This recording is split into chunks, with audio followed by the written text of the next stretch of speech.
کہ سرخرو ہونے کا سامان بھی پورے مجمع سے بولیں گے تب نہ مزہ آئے گا. بھائی نبی کے نام پر کتنے حضرات جان دینے والے میں بھی ہاتھ اٹھوایا, پوری مجلس نے ہاتھ اٹھائی.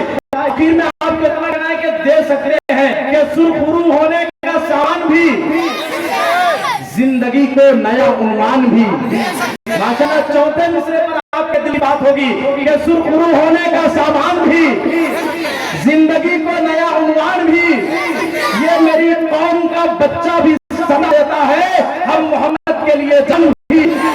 ماشاءاللہ یہ میری قوم کا بچہ بھی صدا دیتا ہے ہم محمد کے لیے جان بھی دے سکتے ہیں. دیکھیے میں آیا ہوں رانچی سے. کہاں سے؟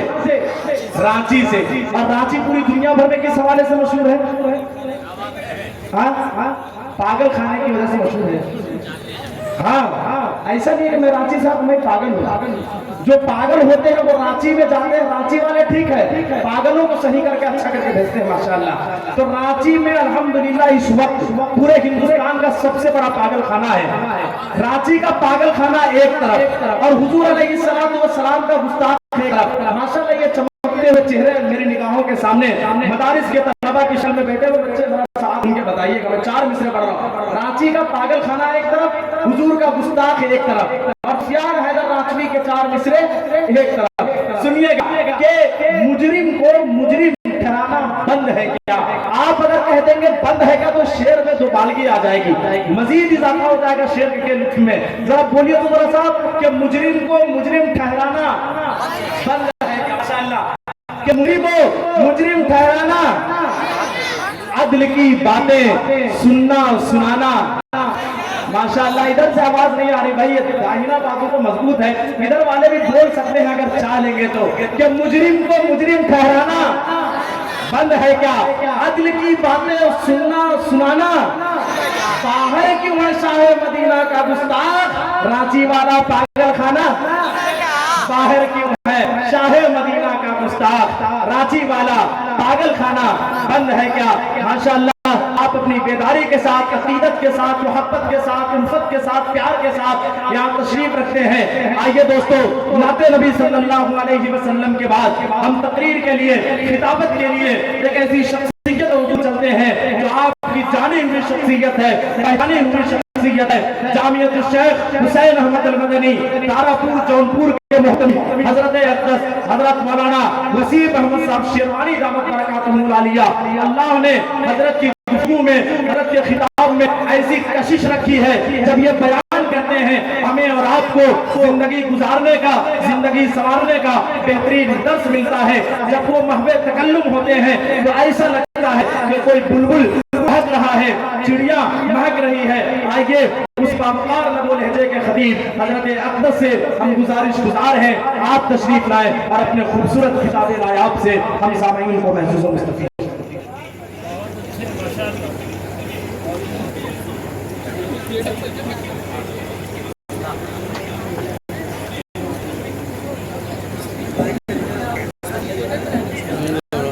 موبائل خراب ہو گیا, بہت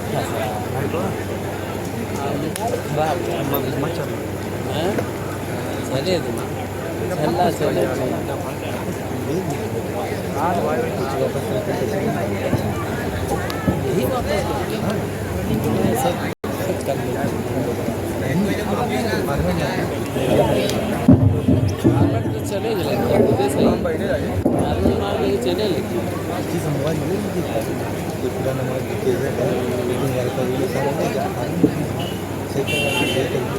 وہی چلنے فارمیٹ مار کے دیکھیے ساری چیزیں کام فارمیٹ. السلام علیکم ورحمۃ اللہ وبرکاتہ. الحمد للہ رب العالمین والصلاة والسلام على سید الانبیاء والمرسلین وعلى آلہ وصحبہ اجمعین. اما بعد فاعوذ باللہ من الشیطان الرجیم. بسم اللہ الرحمن الرحیم. محمد رسول اللہ والذین معه اشداء على الكفار رحماء بینہم تراہم رکعا سجدا سجدا يبتغون فضلا من الله ورضوانا سيماهم في وجوههم من أثر السجود إلى آخر السورة.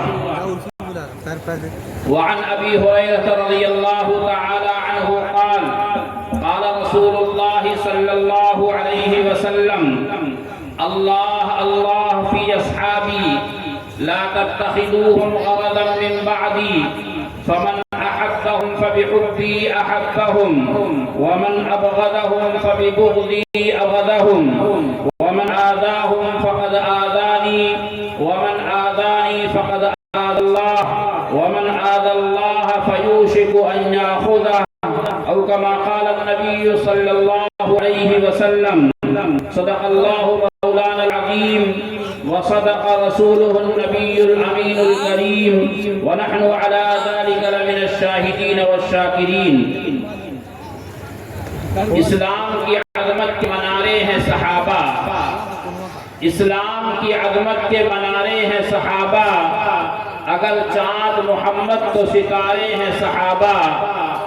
ہم اس شان سے کہتے ہیں ہمارے ہیں صحابہ، ہم اس شان سے کہتے ہیں ہمارے ہیں صحابہ، واللہ ہمیں جان سے پیارے ہیں صحابہ. قابل احترام رونق اسٹیج کے حضرات، مہمان اعظام، علماء امت، سامنے بیٹھے ہوئے حاضرین، باتمکین سامعین، صد احترام اور لائق اکرام ناظرین، آج کا یہ عظیم الشان اجلاس سیرت النبی و مدح صحابہ کے عنوان سے منعقد ہے اور جونپور کی یہ خصوصی اہمیت ہے، بلکہ یہ کہیے جونپور اس میدان میں امام اور سربراہ کی حیثیت رکھتا ہے کہ اس نے دنیا میں سیرت النبی صلی اللہ علیہ وسلم کے ساتھ ساتھ بمدح صحابہ کے عنوان کا اضافہ کیا اور ہر جلسہ سیرت النبی و مدح صحابہ کے عنوان سے منعقد کرتا ہے.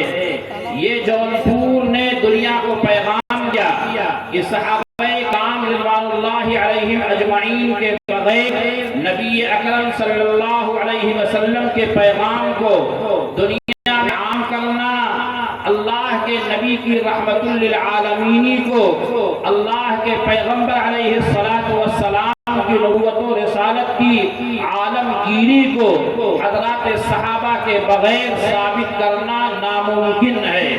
یہ بات میں اس لیے کہہ رہا ہوں کہ قرآن پاک نے ایک دو نہیں کئی مقامات ہیں جہاں اللہ کے پیغمبر جناب محمد رسول اللہ صلی اللہ علیہ وسلم کا تعارف کرایا تو ساتھ میں حضرات صحابہ کرام رضوان اللہ علیہ اجمعین کا ذکر جمیل بھی کیا ہے.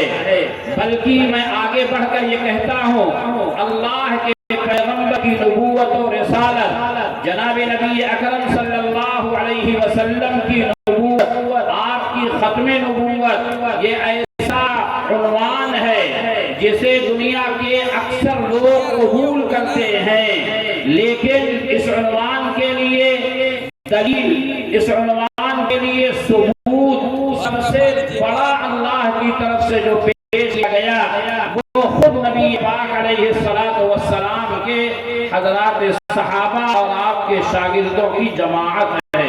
میں نے سورہ فتح کی آیت تلاوت کی ہے. اللہ پاک نے نبی اکرم صلی اللہ علیہ وسلم کی رسالت کا دعویٰ کیا، محمد رسول اللہ، محمد صلی اللہ علیہ وسلم اللہ کے رسول ہیں. یہ اللہ کا دعویٰ ہے، لیکن اس دعویٰ کی دلیل کیا ہے؟ اللہ کے پیغمبر محمد ابن عبداللہ محمد رسول اللہ ہیں، آمنہ کے در یتیم یہ اللہ کے پیغمبر اور اللہ کے رسول ہیں. اس کا ثبوت اور اس کی دلیل کیا ہے؟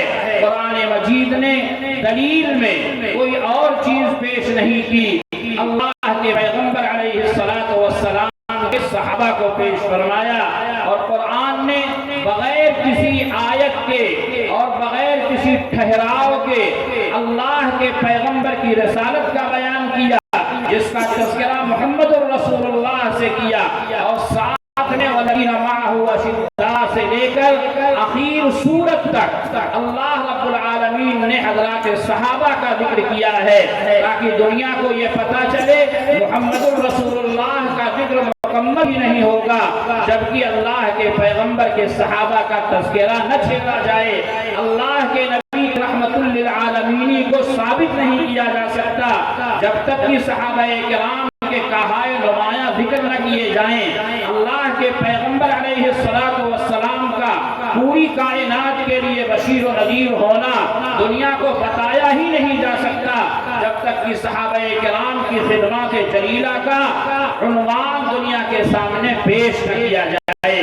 اللہ کے نبی علیہ السلام اللہ کے رسول ہیں. آپ کہہ سکتے ہیں اللہ کے جو دوسرے پیغمبر دنیا میں آئے صحابہ انہیں بھی ملے, شاگرد انہیں بھی ملے. پھر کیا وجہ ہے کہ محمد صلی اللہ علیہ وسلم کے صحابہ تو ان کی نبوت کے دلیل ہیں اور حضرت موسیٰ اور عیسیٰ, حضرت نوح و زکریا, حضرت آدم و شیش, حضرت یعقوب و یوسف جتنے پیغمبر دنیا میں گزرے ان کے اصحاب ان کے نبوت کی دلیل کیوں نہیں ہیں؟ اللہ تعالیٰ نے ان کے اصحاب کو ان کی نبوت کی دلیل کے طور پر کہیں بھی پیش نہیں فرمایا. حضرت موسیٰ بھی ہیں تو اس کا تذکرہ کرتے ہوئے اللہ نے فرمایا, نبی اکرم صلی اللہ علیہ وسلم نے خبر دی کہ حضرت موسیٰ کی نبوت کی دلیل یہ ہے کہ عصا زمین میں پھینکتے ہیں تو وہ زمین میں ڈالا جانے والا عصا سانپ بن جاتا ہے. حضرت عیسیٰ کی نبوت کی دلیل یہ ہے کہ مادر ذات اندھا ہے, وہ اللہ کا نام لے کر ہاتھ پھیرتے ہیں تو آنکھوں میں بینائی آ جاتی ہے. لیکن اللہ کے پیغمبر کی نبوت کی بات آئی تو صحابہ کرام کو دلیل میں پیش کیا. امام رازی رحمت اللہ تعالی علیہ اس آیت کی تفسیر میں لکھتے ہیں نبی اکرم صلی اللہ علیہ وسلم نے ادعا لہذا الامر العظیم, اس امر عظیم اور ختم نبوت کا جب دعویٰ کیا ہے تو بین اظہر قوم, ایسی قوم کے درمیان آپ نے اعلان نبوت کیا, لا کتاب لہم, اس سے پہلے ان کے پاس کوئی کتاب نہیں تھی, ولا حکمت معہم, ان کے پاس کوئی حکمت کی بات نہیں تھی, ان کے پاس کوئی نذیر و بشیر نہیں آیا تھا, ان کے پاس کوئی نبی نہیں آیا تھا. وہ لوگ قوم تھے, یہ وہ لوگ تھے جنہیں خون پر نمک کا دھوکہ ہوتا تھا, یہ وہ لوگ تھے جنہیں بد تہذیب کہا جاتا تھا, جنہیں انسانی صفات سے عاری کہا جاتا تھا.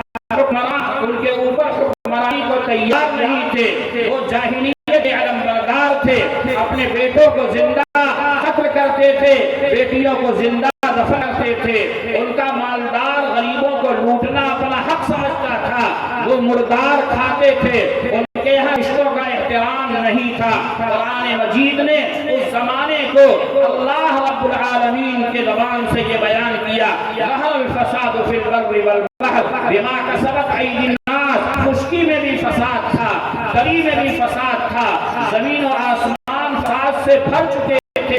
ایسے زمانے میں کہ جس قوم پر کسی حکمراں کو حکمرانی کرنے کا کوئی تاب نہیں, حکمرانی کرنے کی کوئی تاب نہیں تھی, حکمرانی کرنے کے لیے کوئی تیار نہیں تھا, ایسی ناخوادہ, ایسی غیر مہذب قوم اللہ کے پیغمبر علیہ السلام کی تربیت میں دی گئی. آپ کو اللہ کے نبی علیہ السلام کو شاگردوں کی وہ جماعت دی گئی جس جماعت کے بارے میں شاعر نے یہ کہا ہے, جس جماعت کے بارے میں ہم اور آپ یہ کہتے ہیں وہ جماعت انسانی تاریخ کا سب سے علمناک دور رکھنے والی جماعت تھی, بلکہ یوں کہیے دنیا اپنے ساز و سامان کے ساتھ جہنم کے گڑھے میں گرنے کے لیے تیار تھی.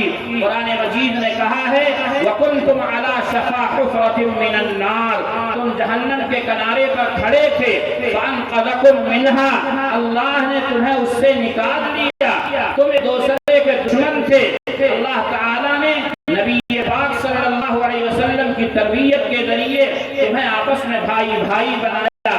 اللہ کے نبی علیہ السلام تشریف لے آئے, آپ نے تربیت فرمائی, آپ نے ان کے اندر غلط افکار و خیالات کو ختم فرمایا, بہترین خوبیاں ان کے اندر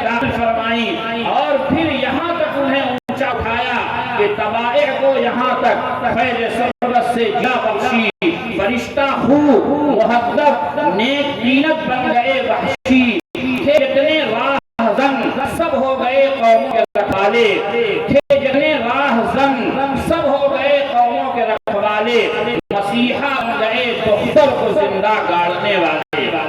جن لوگوں کو نفع و نقصان کا کوئی پتہ نہیں، جو لوگ اپنی اولاد کو زندہ دفن کرتے ہیں یا قتل کر دیتے ہیں، جن لوگوں کے یہاں ماں باپ کے اندر تمیز اور احترام کا جذبہ نہیں، اپنے باپ کی منکوحہ عورتوں سے، جنہیں آپ کہیے دوسری ماں اور تیری ماں سے نکاح کر لینے کو گناہ سمجھتے تھے، اللہ کے نبی دنیا میں آئے، قرآن مجید نے کہا وَلَا تَنْكِحُوا مَا نَكَحَ آبَاؤُكُمْ، جن عورتوں سے تمہارے باپ نے نکاح کیا ہے اور باپ کا انتقال ہو گیا یا باپ نے طلاق دے دیا، تم ان عورتوں سے نکاح نہیں کر سکتے۔ جو لوگ اپنی بیٹیوں کو اپنے گھروں کی رکھیل بنا لینے کو اپنا حق سمجھتے ہیں، بیٹیوں کو زندہ دفن کرنے کو فخر کا کارنامہ سمجھتے ہیں، ایسے لوگوں کی تربیت فرمائی۔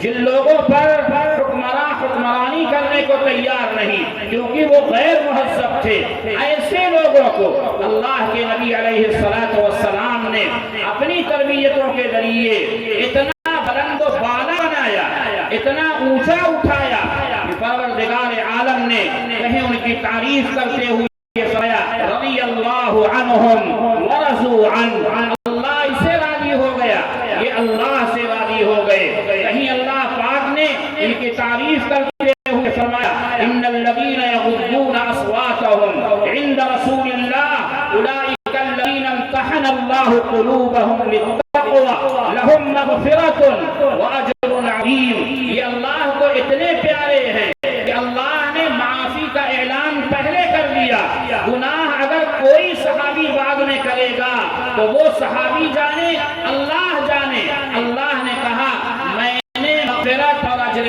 عظیم ان کے لیے پہلے متعین کی ہے۔ لہذا تمام صحابہ کرام رضوان اللہ علیہم اجمعین اللہ کے پیغمبر کی تربیت کی بنیاد پر اللہ کے نزدیک اتنے محبوب ہیں، اتنے پسندیدہ ہیں کہ قرآن مجید نے ان کے بارے میں کہا اگر اللہ کی طرف سے صحابہ کرام میں سے کسی صحابی کو کسی گناہ میں مبتلا بھی کیا گیا، اگر کوئی صحابی کوئی گناہ کر بھی لیتا ہے تو دنیا والوں تم صحابہ کرام میں سے کسی پر انگشت ملامت نہ اٹھانا۔ وعد اللہ الذین آمنوا وعملوا الصالحات منهم مغفرۃ واجرا عظیما، اللہ نے وعدہ کیا ہے صحابہ کرام رضوان اللہ علیہ اجمعین سے۔ نمبر ایک پہلا وعدہ مغفرت اللہ کریں گے ان کی، اور دوسرا وعدہ اجر عظیم عطا کریں گے۔ اے اللہ رب العالمین، میرے نبی کے صحابہ نے ابھی گناہ تو نہیں کیا پھر بھی آپ نے مغفرت کا اعلان کر دیا، یہ بشر ہیں نبی نہیں ہیں، گناہ ان میں سے کسی سے ہو سکتا ہے، یہ امکان تھا۔ اللہ رب العالمین نے چونکہ اللہ کے پیغمبر علیہ السلام کی نبوت کا انہیں آئینہ دار بنایا تھا، اللہ کے پیغمبر علیہ السلام کی رسالت کا انہیں نمونہ اور آئیڈیل بنایا تھا بعد میں آنے والوں کے لیے، اسی لیے کوئی آدمی ان میں سے کسی کے کوئی گناہ کو بنیاد بنا کر صحابہ کی جماعت کو غیر معیاری نہ بتائے، اس لیے اللہ نے بار بار قرآن مجید میں اعلان کیا میں نے ان کے لیے مغفرت کا وعدہ کیا ہے، میں انہیں اجر عظیم عطا کروں گا۔ لہذا اللہ کی جناب میں اگر کسی صحابی سے کبھی کوئی گناہ ہوا تو یقیناً اللہ کا وعدہ پورا ہو کر رہے گا، اور اللہ کا وعدہ پورا ہوتا ہے گناہ سے مغفرت کی بنیاد پر۔ لہذا ہر صحابی اس لائق تھا اور ہر صحابی اس مقام پر تھا کہ اگر کسی سے کوئی گناہ کبھی ہوا تو وہ گناہ کے ساتھ کبھی بھی باقی نہیں رہے گا، فوراً وہ توبہ کرے گا اور اللہ کی طرف سے توبہ کی توفیق ملے گی۔ اللہ تعالیٰ نے قرآن مجید میں صحابہ کرام رضوان اللہ علیہم اجمعین کا ذکر کیا ہے ایک موقع پر، یہ وہ صحابہ ہیں میرے نبی کے یار ہیں، میرے نبی کے شاگرد ہیں میرے نبی کے نبوت کی شمع پر قربان ہونے والے وہ پروانے ہیں کہ اگر ان میں سے کسی سے کوئی بڑا یا چھوٹا گناہ ہو گیا والذین اذا فعلوا فاحشۃ او ظلموا انفسهم، کوئی بڑا گناہ یا چھوٹا گناہ ہو گیا فعلوا فاحشۃ او ظلموا انفسهم ذکروا اللہ، تو یہ اللہ کو یاد کرنے لگتے ہیں۔ یاد رکھیں یہ بات، گناہ کا ہو جانا یہ برا اتنا نہیں ہے جتنا گناہوں پر اصرار کرنا اور ضد کرنا، گناہ کو گناہ جان کر اڑے رہنا، یہ چیز اللہ کو ناپسند ہے۔ لیکن بندے سے گناہ ہو گیا لغزش کی بنیاد پر، نفس کے تقوی کی بنیاد پر، شیطان کے اغوا کی بنیاد پر، ماحول کی وجہ سے گناہ ہو گیا، لیکن گناہ ہوتے ہی اس کی ایمانی کیفیت نے جوش مارا، ایمانی تقاضے نے مجبور کیا، وہ توبہ کے لیے اللہ کے دربار میں ہاتھ اٹھا کر آتا ہے۔ تو یاد رکھیں جتنی خوشی اللہ کو ہماری عبادتوں سے نہیں ہوتی، اس سے زیادہ خوشی اللہ تعالیٰ کو گنہگار کے گناہوں سے توبہ کرنے سے ہوتی ہے۔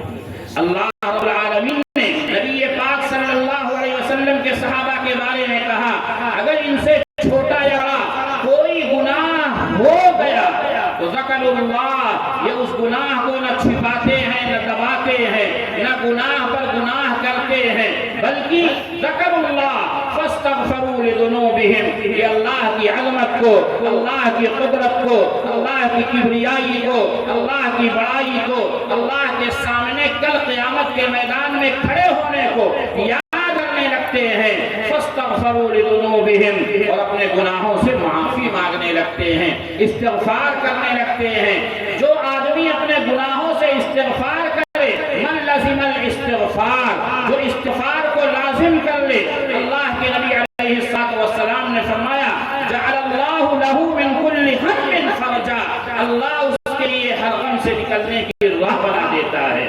قرآن مجید نے کہا اے میرے محبوب، جب تک آپ اپنی امت کے درمیان اپنی حیات ظاہری کے ساتھ موجود ہیں، وما کان اللہ لیعذبہم وانت فیہم، اللہ اس دنیا میں عمومی عذاب نہیں نازل فرمائے گا، اور جب آپ دنیا سے چلے جائیں گے تب بھی اللہ کا عمومی عذاب اس وقت تک رکا رہے گا۔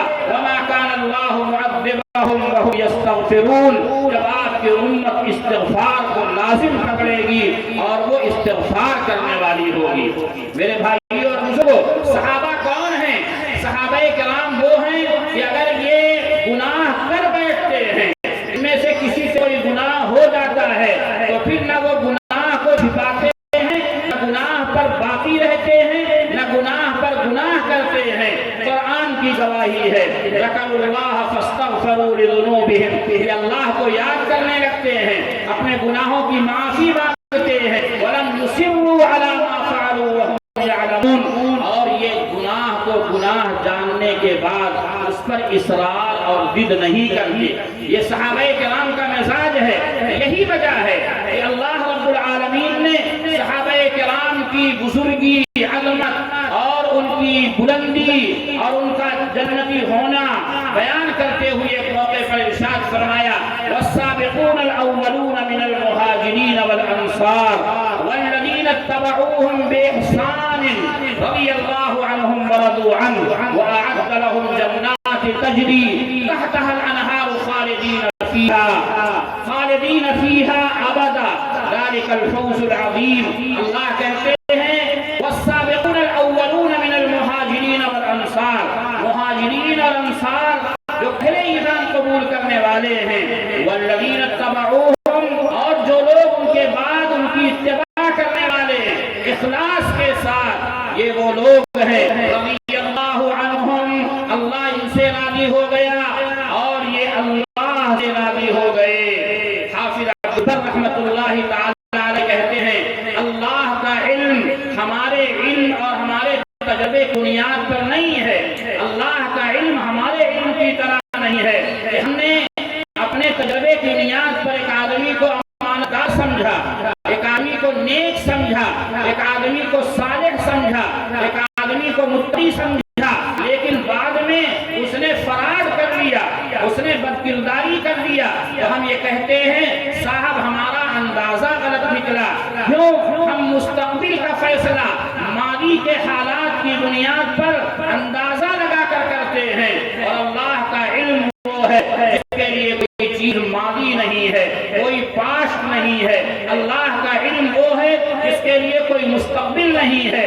جیسے اللہ کل کے حالات کو جانتے ہیں، ویسے ہی آج کا حال بھی جانتے ہیں، ویسے ہی آئندہ کا بھی حال جانتے ہیں۔ لہذا تمام محدثین و مفسرین اور علماء کہتے ہیں اللہ لم یسبق علیہ ابدا، اللہ جسے اپنی رضا کا اعلان کر دیتا ہے پھر اس پر کبھی بھی ناراض نہیں ہو۔ لہذا صحابہ کرام سے بار بار یہ اعلان کہ اللہ راضی ہو گیا، اللہ ان سے اور یہ اللہ سے راضی ہو گئے، یہ دلیل اس بات کی ہے صحابہ بھی اللہ سے ہر حال میں راضی ہیں اور اللہ صحابہ کرام سے ہمیشہ راضی ہیں۔ قرآن مجید میں صحابہ کرام رضوان اللہ علیہم اجمعین کا یہ مقام بیان کرتے ہوئے سورہ توبہ میں یہ آیت مبارکہ نازل فرمائی۔ میں سورہ توبہ دیکھ رہا تھا، آیت کا نام سورۃ التوبہ ہے، آیت کا نمبر 100 ہے۔ اللہ اکبر! آیت کا نام سورہ توبہ۔ توبہ وہ عمل ہے کہ اگر 80 سال کا کفر و شرک میں ڈوبا ہوا بندہ اللہ کے حضور آئے اور 80 سال میں کبھی بھی اس نے اللہ کو یاد نہ کیا ہو، لیکن ہاتھ اٹھائے تو اللہ کبھی تانا نہیں دیں گے، بلکہ ہاتھ نیچے جانے سے پہلے اللہ کفر و شرک بھی معاف کریں گے، سارے گناہ بھی معاف کریں گے۔ سورت کا نام سورہ توبہ ہے، آیت کا نمبر 100 ہے۔ میرے وزان نے یہ کہا کہ اس مقام کو بیان کرنا اللہ نے پسند سورہ توبہ کی آیت نمبر 100 اختیار کیا۔ معلوم یہ ہوا یہ وہ جماعت ہے اس جماعت کو اللہ تعالیٰ نے توبہ ان کی گھٹنوں میں ملایا ہے اور توبہ اس طرح قبول کیا کہ اپنے ہر عمل میں اور توبہ میں یہ 100% نمبر لانے والی قوم اور جماعت۔ یہ سورۃ التوبہ کا مقام ہے، سورہ توبہ ہے اور آیت نمبر 100 ہے۔ اسی طرح اللہ پاک نے جماعت صحابہ کا تذکرہ اس موقع پر کیا اور مکہ المکرمہ کی فتح سے پہلے اور مکہ کی فتح کے بعد دونوں جماعتوں کا ذکر کیا ہے اور فرمایا لا يستوي منكم من انفق من قبل الفتح وقاتل اولئك اعظم درجة من الذين انفقوا من بعد وقاتلوا كلا وعد الله الحسنى۔ ہمارے اردو زبان میں بھی کل کا لفظ سب کے لیے بولا جاتا ہے، یعنی جب کوئی بات کی جائے تو کل شخص کو خاموش ہونا چاہیے۔ اگر یہ جملہ بولا جائے تو اس میں ہر فرد شامل رہے گا، چاہے وہ صاحبان اسٹیج ہوں چاہے سامنے کے افراد ہوں، کلن ہر ایک سے اللہ نے وعد اللہ الحسنى جنت کا وعدہ کیا ہے۔ یہ کون ہے ہر ایک؟ جماعت صحابہ میں جو لوگ مکہ المکرمہ سے پہلے ایمان لانے والے، راہ خدا میں مال خرچ کرنے والے، اپنی جان قربان کرنے والے ہیں، وہ لوگ بھی، اور فتح مکہ کے بعد وہ لوگ اس عمل سے گزرنے والے ہیں، وہ لوگ بھی۔ بس فرق یہ ہے کہ صحابہ کرام کا ہر فرد بعد میں آنے والوں سے بہت بلند ہے، لیکن ان کا آپس میں رتبہ متفاوت ہے۔ مکہ والے، مکہ کی فتح سے پہلے جو صحابہ ہیں اولئک اعظم درجۃ، یہ درجے کے اعتبار سے بلند ہیں، من الذین آمنوا، جو لوگ بعد میں ایمان لائے ہیں مکہ المکرمہ کی فتح کے بعد۔ لیکن چاہے پہلے والے ہوں چاہے بعد والے ہوں، اللہ کا وعدہ ہے ہر ایک کے لیے حسنہ ہے۔ یہ حسنہ کیا چیز ہے؟ قرآن مجید ایک موقع پر کہا ان الذین سبق لهم من الحسنى اولئک عنها مبعدون، وہ لوگ جن کے لیے حسنہ کا فیصلہ ہو چکا ہے۔ یہ کون جماعت ہے؟ یہ جماعت صحابہ ہے، جماعت صحابہ کا ایک ایک فرد ہے۔ ان الذین سبق لهم من الحسنى اولئک عنها مبعدون، یہ وہ لوگ ہیں جو جہنم سے دور کر دیے گئے ہیں۔ معلوم یہ ہوا اللہ نے حسنہ کا وعدہ کیا جماعت صحابہ کے ایک ایک فرد سے، اور جن کے لیے حسنہ کا فیصلہ ہو چکا ہے وہ جہنم سے دور کر دیے گئے۔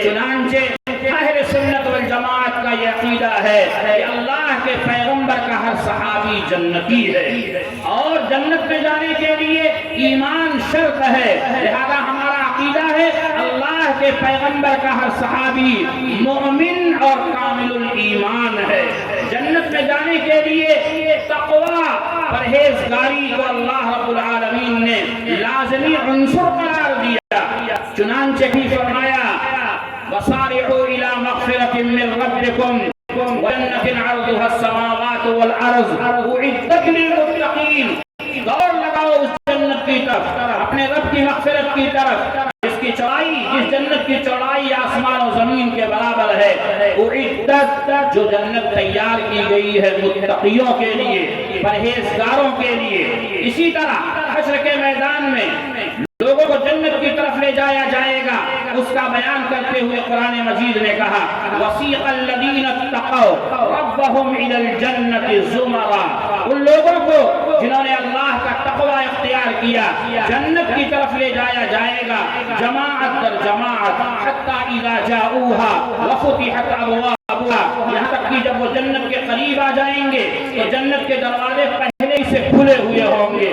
جیسے ہمارے یہاں مہمان آتا ہے تو مہمان خانہ 2-4 دن پہلے تیار کر دیا جاتا ہے، اس کے جنگلے اور دروازے کھول دیے جاتے ہیں تاکہ اندر کی مہک وغیرہ نکل جائے، تمام چادریں اور دوسری چیزیں بدل دی جاتی ہیں اور اسپرے کر دیا جاتا ہے، کسی طرح کی ناپسندیدہ مہک باقی نہ رہے۔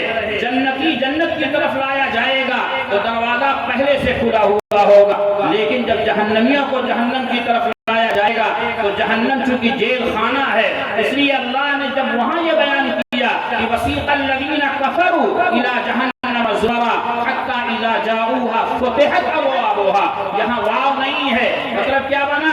کافروں کو جہنم کی طرف لایا جائے گا، جب وہ جہنم کے دروازے پر آئیں گے تو دروازہ کھولا جائے گا اور انہیں اندر داخل کر کے پھر دروازے کو لاک کر دیا جائے گا، کیونکہ یہ جیل خانہ ہے۔ مگر جب متقی لوگ جنت کی طرف لائے جائیں گے تو دروازہ پہلے سے کھلا ہوا ہوگا۔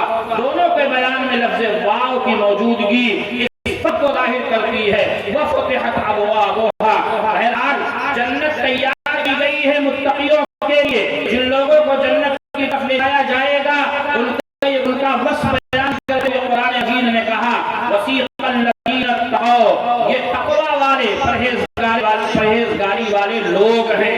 اسی طرح قرآن مجید نے یہ بیان کرتے ہوئے کہ تمام مخلوقات میں حضرت وہب، یہ مشہور درجے کے مفسر ہیں، وہ کہتے ہیں، امام راضی اور روح المعانی نے ان کی طرف کا یہ قول نقل کیا ہے کہ اللہ تعالیٰ نے للہ 18,000 عالم والدنیا عالم منها، وہ کہتے ہیں اللہ تعالیٰ نے 18,000 عالم پیدا فرمائے اور ہادی دنیا، یہ دنیا جس میں ہم اور آپ ہیں، زمین سے لے کر آسمان تک، پورب سے لے کر پچھم تک، اتر سے لے کر دکن تک، جس میں ہم زندگی گزارتے ہیں، جس میں آپ کا ایشیا بھی ہے، امریکہ بھی ہے، افریقہ بھی ہے، ہندوستان بھی ہے، یورپ بھی ہے، یہ سب ایک عالم ہے۔ اور ایسے اللہ نے 18,000 عالم پیدا فرمائے ہیں اور ہر عالم کے لیے بے شمار مخلوقات پیدا فرمائی ہیں۔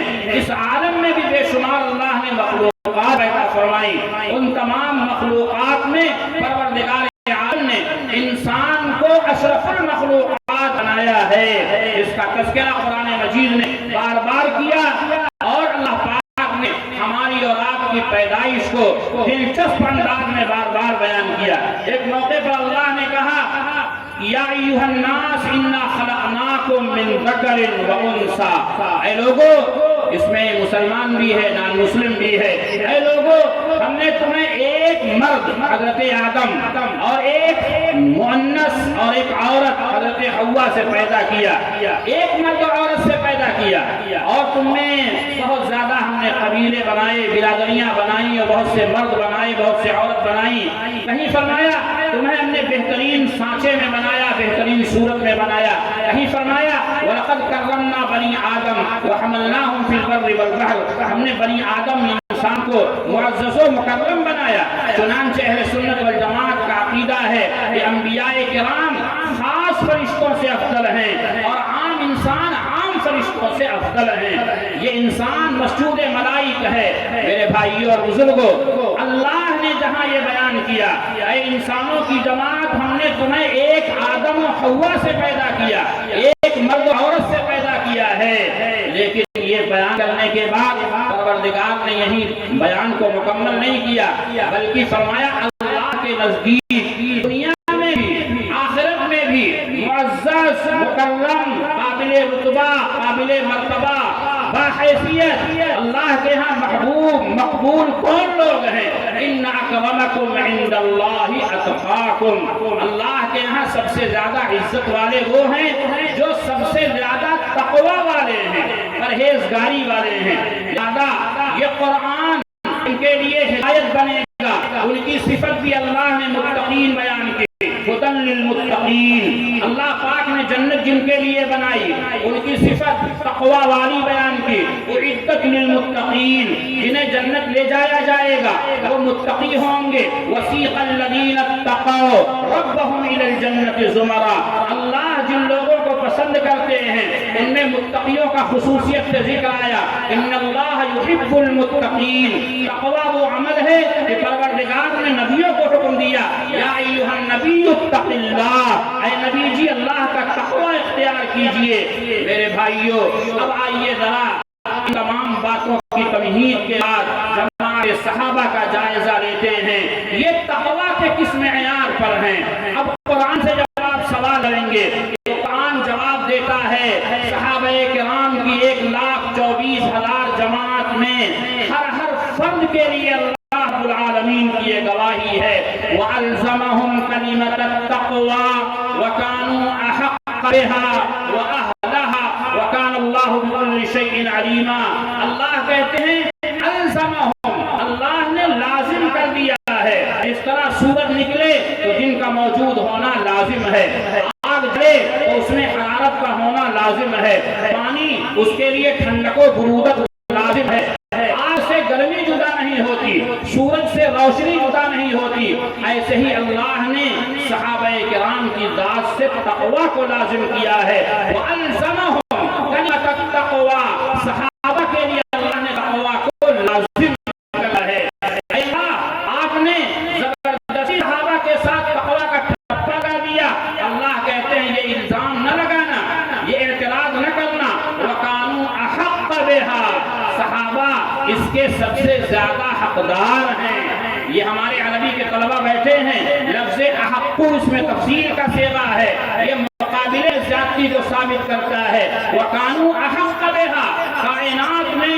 تمام نبیوں کی امت ایک طرف اس امت کے قیامت تک آنے والے افراد ایک طرف ان تمام لوگوں کو ایک جماعت میں کھڑا کیا جائے اور جماعت صحابہ کو دوسری طرف لایا جائے اس جماعت کا ہر فرد ان تمام لوگوں کے مقابلے میں حق بہا ای بالتقوی تقوی کا سب سے زیادہ حقدار ہے اللہ اکبر اللہ پاک نے مضمون یہی نہیں روکا آگے کیا فرمایا وَأَهْلَهَا یہ اللہ نے حقدار بنا دیا جیسے کوئی آدمی ہے آئی اسپیشلسٹ ہے آنکھ کا بڑا ڈاکٹر ہے اور اس نے ہاسپٹل تیار کیا بیٹا پیدا ہوا نابینا تو وارث تو وہی ہوگا اس لیے کہ وہ حقدار ہے لیکن وہ اس ہاسپٹل کا اہل نہیں ہے ہاسپٹل چلا نہیں سکتا جس آنکھ میں روشنی نہ ہو وہ دوسروں کی آنکھ کا علاج کیا کرے گا لیکن اللہ رب العالمین نے جب اللہ کے پیغمبر کے صحابہ کا ذکر کیا تو فرمایا وَكَانُوا أَحَقَّ بِهَا یہ حقدار بھی ہیں تقوی کے وَأَهْلَهَا اور اہل بھی ہیں یہ اس کے مستحق بھی ہیں ان میں صلاحیت بھی ہے اللہ کے نبی کی صحبت کے لیے اللہ کے نبی کی معیت کے لیے اللہ کے نبی کے دین کو دنیا میں عام کرنے کے لیے پیارے آقا علیہ الصلوۃ والسلام کے ذریعے اور آپ کے دین کی نصرت کے ذریعے دنیا کو دنیا کے ایک ایک کونے میں پہنچانے کے لیے اس جماعت اللہ نے انتخاب فرمایا تو حقیقت میں یہ اس کی اہل بھی ہے اور اس کی حقدار بھی ہے کوئی کہہ سکتا ہے اللہ پاک نے ٹھیک ہے اہل بنا دیا تھا جس وقت اللہ نے یہ آیت اتاری اس وقت انہوں نے اپنے آپ کو اہل ثابت کیا تھا لیکن یہ اہل تھے نہیں جیسے ہم اور آپ اس دنیا میں کوئی آدمی اپنی چر زبانی کے ذریعے کوئی آدمی اپنے نرم گفتار لہجوں کے ذریعے اپنے آپ کو بڑا جینیس ثابت کر دے کسی بات کا اہل ثابت کر دے لیکن بعد میں پتہ چلتا ہے صاحب خالی بول ہی تھے، بڑے تھا نہیں کچھ اندر۔ اللہ نے فرمایا یہ الزام نہ لگانا، وَكَانَ اللَّهُ بِكُلِّ شَيْءٍ عَلِيمًا، اللہ کو ہر چیز کا علم ہے، اور صحابہ تقوی کے حقدار ہیں اور صحابہ تقوی کے اہل ہیں، اللہ کو اس بات کا علم ہے۔ میرے بھائیوں، میرے بزرگوں، یہ سیرت النبی اور مدح صحابہ کا عنوان ہے۔ اللہ رب العالمین نے اپنے نبی کو پوری دنیا کے لیے رحمت بنایا تھا اور رحمت للعالمین کا خطاب دیا تھا۔ یہ اس وقت تک مکمل ہو ہی نہیں سکتا خطاب جب تک کہ اللہ کے پیغمبر کے ساتھ صحابہ کرام کی شریعت کو، صحابہ کرام کے خدمات کو نہ جوڑا جائے۔ میں آپ سے سوال کرتا ہوں، اللہ کے نبی علیہ السلام نبی ہیں مگر حجاز سے اور عرب سے باہر نہیں گئے، ہندوستان کے ان خطوں میں اسلام لانے والے، آپ غور کریں گے، تاریخ پڑھیں گے، صحابہ کرام کے افراد بھی ہندوستان آئے ہیں، ان کے شاگرد ہندوستان آئے ہیں، یورپ کے کسی بھی خطے اور جزیرے میں بعد میں لوگ پہنچے ہیں، جماعت صحابہ کے افراد پہلے پہنچ گئے، اذان اللہ کی ان جزیروں میں گونج گئی اور اللہ کی تکبیر اور نبی پاک صلی اللہ علیہ وسلم کی رسالت کے مبارک کلمات ان کے کانوں میں پہنچا دیے گئے۔ اللہ کے نبی پورے عالم کے لیے رحمت ہیں، اللہ کے نبی پوری دنیا کے لیے نذیر ہیں، تو یہ پیغام اور یہ وصف اس وقت تک ثابت نہیں کیا جا سکتا جب تک کہ اللہ کے پیغمبر علیہ السلام کی سیرت کے ساتھ صحابہ کرام کے خدمات کو نہ جوڑا جائے۔ یہی تو وجہ ہے، دنیا والے کچھ بھی کہیں لیکن آخر کیا بات ہے اسلام کی؟ میں کہتا ہوں کسی بھی نظریے کی بنیاد اس کا جو کتابچہ ہوتا ہے، علاج ہوتا ہے، اس پر ہوتی ہے۔ یہودیت کی بنیاد تورات پر ہے، وہ اسلام کی بنیاد شریعت محمدی کی بنیاد قرآن مجید پر ہے۔ اللہ رب العالمین نے فرمایا میں تمہارے درمیان دو چیزیں چھوڑ کر جا رہا ہوں، ترکت فیکم امرین لن تضلوا ما تمسکتم بہما، جب تک پکڑے رہو گے کبھی گمراہ نہیں ہوگے۔ ان دو چیزوں میں پہلی چیز کا بیان کیا اللہ کے نبی علیہ السلام نے، کتاب اللہ، دوسری چیز سنت رسول اللہ۔ پہلی چیز اللہ کی کتاب، دوسری چیز سنت رسول اللہ۔ اب آپ ذرا بتائیں، اللہ کی کتاب جب ہماری اور قیامت تک آنے والے لوگوں کے لیے ہدایت کی بنیاد ہے، اللہ کے پیغمبر کی سنت ہماری اور قیامت تک آنے والے لوگوں کی بنیاد ہے، تو اللہ کے بھی دنیا سے جانے سے پہلے اس کا اہتمام تو کر جاتے کہ اللہ کے پیغمبر قرآن مجید جمع کرا جاتے، سنت رسول اللہ اکٹھی کرا جاتے، تاکہ یہ بنیاد فراہم کر کے آپ تشریف لے جاتے۔ لیکن نہیں، آپ دنیا سے جا رہے ہیں، قرآن ابھی جا نہیں ہوا، دو پارہ کسی کے پاس لکھا ہوا ہے، ایک پارہ کسی کے پاس ہے، کچھ رکوع کسی کے پاس ہے، کچھ رکوع کسی کے پاس ہے، قرآن جمع نہیں ہے۔ ہم اگر آپ سوال کریں یا رسول اللہ یہ قرآن ہدایت کی بنیاد ہے، ابھی قرآن اکٹھا ہوا نہیں، آپ کہاں جا رہے ہیں؟ سنت رسول اللہ جمع ہوئی نہیں، آپ کہاں جا رہے ہیں؟ اللہ کے نبی واپس تشریف لے گئے، کیوں گئے؟ اس لیے کہ آپ نے جس جماعت کو تیار کیا تھا، یہ جماعت اللہ کے نبی علیہ السلام اور اللہ کی نگاہ میں امانت دار جماعت تھی، دیانتدار جماعت تھی۔ اللہ کو بھی اعتماد تھا، رسول اللہ صلی اللہ علیہ وسلم کو بھی اعتماد تھا۔ یہی وجہ ہے کہ امام زرع، یہ امام مسلم کے استاد ہیں، جو کہتے ہیں من تاس احد من اصحاب رسول اللہ صلی اللہ علیہ وسلم وہ زندیق، جو آدمی اللہ کے پیغمبر علیہ السلام کے کسی صحابی کی تنقیص کرے، کوئی بھی صحابی ہو اگر تنقیص کرتا ہے تو وہ زندیق ہے، اسلام سے اس کا کوئی تعلق نہیں ہوگا۔ کیوں؟ اس لیے کہ جس آدمی نے صحابہ کرام کی عظمت پر ہاتھ ڈالنے کی کوشش کی ہے، انما یرید ابطال الکتاب والسنہ، جو کہتے ہیں اس کا ارادہ یہ ہے کہ وہ اللہ کی کتاب کو اور اللہ کے پیغمبر کی سنت کو باطل کر دے۔ کیوں؟ اللہ کی کتاب اور اللہ کے پیغمبر کی سنت دنیا کو صحابہ کے ذریعے ملی ہے۔ جب یہ صحابہ غیر معتبر ہو جائیں گے تو نہ کتاب اللہ معتبر رہے گی، نہ سنت رسول اللہ معتبر رہے گی۔ چنانچہ ہم اہل سنت والجماعت عدالت صحابہ پر ایمان بھی رکھتے ہیں، اور عدالت صحابہ کو ایمان اور ایمان کی بنیاد بھی جانتے ہیں۔ صحابہ کرام میں ہر شخص عادل ہے، ثقہ ہے، ہر شخص مومن ہے، ہر شخص جنتی ہے۔ اور کیوں نہ جنتی ہو، اللہ نے ان کے دلوں پر ایمان لکھ دیا ہے۔ یہ بات میں نہیں، اللہ نے فرمایا کتب اللہ فی قلوبہم الایمان، اللہ نے ان کے دلوں پر ایمان لکھ دیا ہے۔ جب اللہ ایمان لکھنے کی نسبت اپنی طرف کر رہے ہیں، قرآن پاک میں پڑھ رہا ہوں، شاید غلط پڑھ رہا ہوں، احسان خیر آباد میں صحیح پڑھا ہوں، کتب اللہ فی قلوبہم الایمان، اللہ نے صحابہ کے دل پر ایمان لکھ دیا ہے۔ کیونکہ وہ بات کر رہے تھے قرآن پڑھا جائے تو بات نہیں کرنی چاہیے، اسی لیے میں نے کہا کہ غلط تو نہیں پڑھ دیا۔ اللہ نے ان کے دلوں پر ایمان لکھ دیا ہے، یہ اللہ کا اعلان ہے۔ قرآن برحق ہے، اس کی حفاظت اللہ کریں گے، اس کے ایک ایک نقطے اگر محفوظ ہیں تو قرآن کا یہ جملہ بھی اللہ کی طرف سے نازل شدہ ہے اور محفوظ ہے۔ کہیں قرآن مجید نے صحابہ کرام کا ذکر کرتے ہوئے مہاجرین کا تذکرہ چھیڑا اور مسئلہ بیان کرنا تھا کہ مال غنیمت کن کو دیا جائے، بس یہ چھوٹا سا ایک مسئلہ تھا۔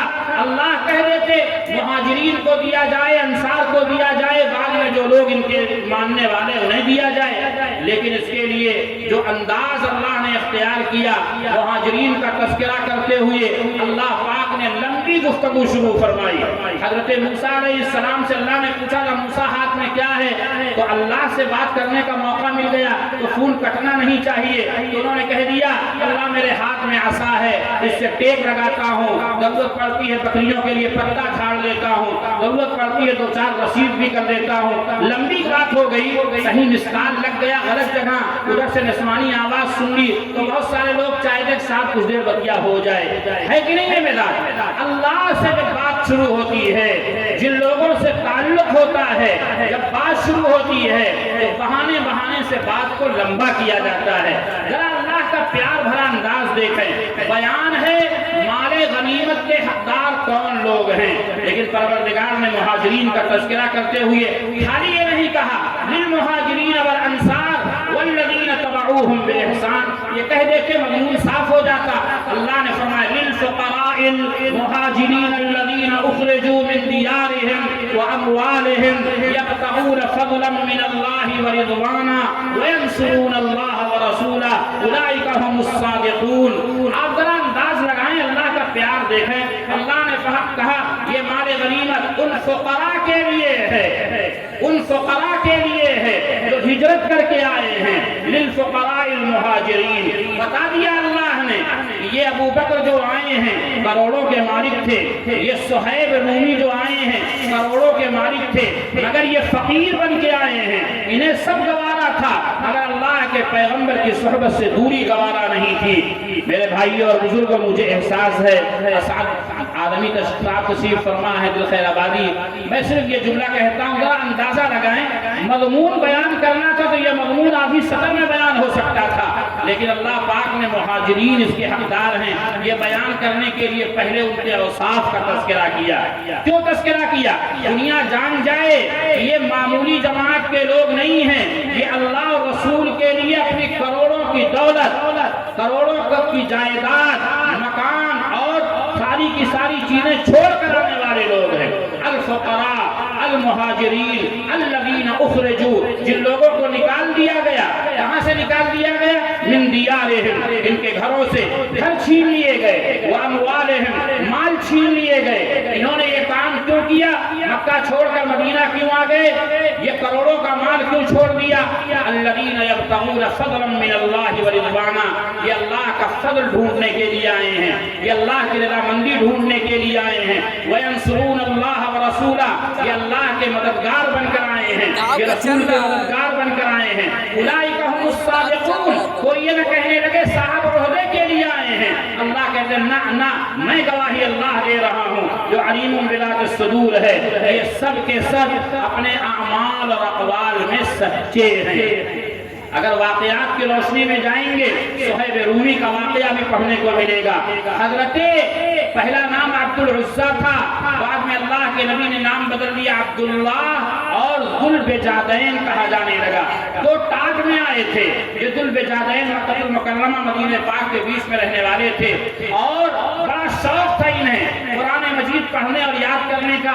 ایمان قبول کر لیے، قرآن سن کر یاد کرتے رہے، بڑا لمبا حصہ قرآن مجید کا یاد کر لیا.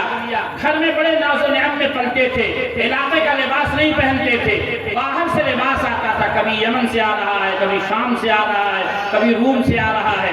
مگر جب ایمان قبول کر لیا اور اپنے چچا اور والدہ کے سامنے تذکرہ کیا تو چچا نے غصے سے لباس پھاڑ دیا اور انہوں نے ایک چیتھڑا اپنے جسم پر سطر کو چھپانے کے لیے لپیٹا. اماں کے پاس گئے، اماں بھی ناراض ہوئی. انہوں نے 2 ٹاٹ اور بورا کا ٹکڑا دیا تھا جس کو ایک لپیٹ لیا، ایک کندھے پر رکھ لیا. اسی حال میں مست ہو کر اللہ کے پیغمبر کی خدمت میں جا رہے ہیں. ابھی اللہ کے نبی کو دیکھا نہیں تھا. مسجد نبوی میں پہنچے، رات کے وقت پہنچے ہیں. پیغمبر آقا نے فجر کی نماز میں ایک اجنبی کو دیکھا، پوچھا کہاں سے آئے، واقعہ بیان کیا اور پوچھا نام کیا ہے. کہنے لگے نام عبد العزہ ہے. عبد العزہ، عزہ ایک بت کا نام تھا. اللہ کے نبی نے فرمایا نہیں، تو عبد العزہ نہیں عبداللہ ہے، تیرا لقب ذوالبجادین ہے. بجاد یہ ٹاٹ کو کہتے ہیں، بورا کے ٹاٹ کو، اور جب 2 ہوگا تو اسے بجادین کہیں گے. جیسے والدہ کو والدہ کہتے ہیں، والد کو والد کہتے ہیں، دونوں کو والدین کہتے ہیں، دونوں کو والدین کہتے ہیں. یہ عربی زبان کا ایک انداز ہے. جیسے سنسکرت میں 1 ہے، پھر 2 ہے، پھر 2 سے زائد 3 ہے. ایسے ہی عربی زبان میں بھی بہو چند کے لیے جمع آتا ہے اور 2 کے لیے تثنیہ آتا ہے. والدین ذوالبجادین، 2 ٹاٹ والے ان کا لقب ٹھہرا. پوری زندگی اسی طرح گزاری. صہیب رومی پورا مال چھوڑ کر آئے، اللہ کے پیغمبر کی مجلس میں آئے. 1000 لاکھ نہیں چھوڑا تھا، کروڑوں کی دولت چھوڑا تھا انہوں نے. اور جب مدینہ پاک پہنچے ہیں تو قلاش تھے، کروڑ پتی، روڈ پتی تھے، لیکن کوئی پرواہ نہیں تھی. آج بھی آپ دنیا میں دیکھ رہے ہیں نا، آئی لو محمد کہنے پر اگر کہیں FIR ہوا تو دنیا میں ٹرینڈ چل گیا. چھوٹے چھوٹے بچے سوشل میڈیا پر کہہ رہے ہیں ہم جان دیں گے مگر اس لفظ کو بولنا نہیں چھوڑیں گے. کیوں کیوں کیوں؟ جب تک یہ روح جسم میں موجود رہے گی. یاد رکھیے دنیا کی کوئی دولت اور دنیا کا کوئی خوف مسلمانوں سے ان کا ایمان، عقیدہ اور محبت رسول اور محبت خدا چھین نہیں سکتا. جو جان مانگو تو جان دے دے، جو مال مانگو تو مال دے دے، مگر یہ ہم سے نہ ہو سکے گا نبی کا جاہ و جلال دے دے. اللہ نے فرمایا یہ اپنے گھروں کو چھوڑ کر، مال کو چھوڑ کر آئے. یہ مہاجر کا بیان ہوا. پھر اس کے بعد انصار کا ذکر آیا تو اللہ نے فرمایا والذین تبوؤا الدار والایمان من قبلهم يحبون من هاجر الیہم ولا یجدون فی صدورهم حاجة مما اوتوا ویؤثرون علی انفسهم ولو کان بهم خصاصہ. اللہ پاک نے ان کی کامیابی، فلاح کو بیان کرتے ہوئے ان کے بہت سے اوصاف کا تذکرہ کیا. مہاجرین اور انصار کا ذکر آیا. میں اس تفصیل میں اب نہیں جاؤں گا ورنہ گھنٹوں اس کے لیے چاہیے. تیسری جماعت کا تذکرہ آیا جس میں الحمدللہ ہم اور آپ ہیں. والذین جاءوا من بعدهم یقولون ربنا اغفر لنا ولاخواننا الذین سبقونا بالایمان ولا تجعل في قلوبنا غلا للذین آمنوا ربنا انک رؤوف رحیم. مہاجرین اور انصار کے بعد دنیا میں جو لوگ آئے اور ان کے دعاؤں میں یہ دعا رہتی ہے کہ اللہ ہمارے ان بھائیوں کی مغفرت فرمائیے جو ہم سے پہلے دنیا سے جا چکے ہیں، یعنی حضرات صحابہ میں مہاجرین اور انصار. لہذا مجھے یہ بات کہنے دیجئے کہ اللہ کے نبی علیہ السلام نے اپنے بعد اپنے نبوت کی نشانی اور اپنے ایمان اور اعمال کے لیے بطور نمونہ جس جماعت کو چھوڑا تھا اس جماعت کو جماعت صحابہ کہتے ہیں. صحابہ ایمان میں بھی معیار ہیں اور اعمال میں بھی معیار ہیں. ایمان میں معیار ہیں، اس کے لیے ایک آیت پیش کرتا ہوں. اللہ نے فرمایا فَإِنْ آمَنُوا بِمِثْلِ مَا آمَنْتُمْ بِهِ فَقَدِ اهْتَدَوْا. اگر صحابہ جیسا تم ایمان لاؤ گے، اگر دنیا والے صحابہ جیسا ایمان لائیں گے تو وہ ہدایت یاب ہوں گے. اللہ نے فرمایا وَإِنْ تَوَلَّوْا، اور اگر صحابہ سے وہ رخ موڑ لیں گے گے اور ان کا ایمان ایمان صحابہ جیسا نہیں ہوگا تو وہ یہ اختلاف کا شکار ہو گئے اور ضلالت و گمراہی میں جا پڑے۔ اسی طرح اللہ تعالیٰ نے صحابہ کے معیار عمل ہونے کو بیان فرماتے ہوئے سورہ توبہ میں فرمایا والذین اتبعوہم بإحسان، جو لوگ اخلاص کے ساتھ صحابہ کی اتباع کرنے والے ہیں یہ وہ لوگ ہیں جو جنتی ہیں، ان سے اللہ راضی ہے، یہ اللہ سے راضی ہیں۔ میرے بھائیوں، اللہ کے نبی علیہ السلام نے اسی بات کو حدیث مبارکہ میں یوں بیان فرمایا، میرے صحابہ کی مثال میرے دین میں ایسی ہے، مثل اصحابی فی امتی کالملح فی الطعام لا یصلح الطعام الا بالملح، کھانا نمک کے بغیر لذیذ نہیں ہو سکتا، دین صحابہ کے بغیر معتبر نہیں ہوگا، دین صحابہ کے بغیر معتبر نہیں ہوگا۔ اس لیے میں نے جو عنوان اختیار کیا تھا وہ یہ تھا کہ اہل جونپور جب بھی اپنے جلسے کا پوسٹر یا بینر بناتے ہیں تو سیرت النبی و مدح صحابہ لکھتے ہیں۔ جلسہ سیرت النبی و مدح صحابہ یہ اہل جونپور کا عنوان نہیں ہے، یہ عنوان قرآن کا ہے، یہ عنوان حدیث مبارکہ کا ہے، کیونکہ اللہ کے پیغمبر کی رسالت و نبوت کو دنیا میں عام کرنے کے لیے اللہ تعالیٰ نے حضرات صحابہ کا انتخاب فرمایا ہے۔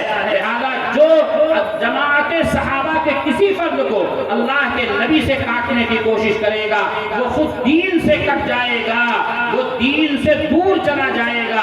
پیارے آقا علیہ السلام کا فرمان حضرت عبداللہ ابن مسعود نقل کرتے ہیں، اذا رأوه حسنا فهو عند الله حسن واذا رأوه سيئا فهو عند الله سيء۔ اللہ کے پیغمبر کے صحابہ جس چیز کو حسن سمجھیں، جس چیز کو عمل صالح سمجھیں وہ حسن ہے اور نیک ہے، جسے وہ برا سمجھیں وہ بری ہے۔